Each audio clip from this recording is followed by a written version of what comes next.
I'm Steve Mann, and this is Paper Classroom. Welcome to another one of our water and chemical additives video tutorials. This particular one's fairly short, just about bactericides. So, what problem does bacteria cause? Well, in the mill, it causes slime, it causes discoloured materials, terrible smells. These two pictures here are of a very common type of bacteria found in mills known as Filamentous bacteria, and it's obvious why, because it grows in these long filaments. So what we're really talking about here is, how do we get rid of the bacteria? How do we kill it off? And there are two standard strategies. One of them is to starve it to death, and the other one is to deprive it of other nutrients, or things other than food. Well, this is what a bacteria looks like. It has here an outer membrane, and inside there are proteins and all sorts of other things. It doesn't have a mouth. So this red membrane is what we call a semi-permeable membrane. So material will pass through into the middle of the bacteria, and if it's food type material, then enzymes or other proteins will attach themselves to it, convert it into energy for the bacteria.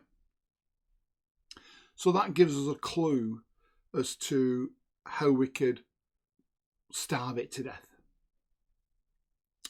One thing we could do is to put in a chemical that will react with this outer surface, with this outer membrane, and react in such a way as to, effectively harden it, to stop it being semi-permeable.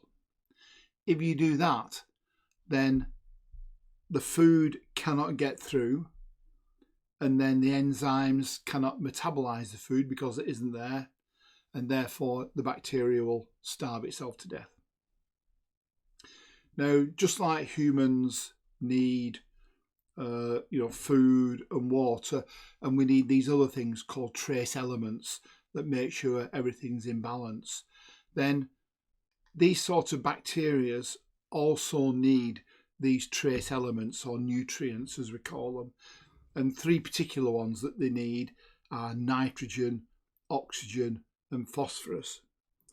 And they get these from common things around the paper mill.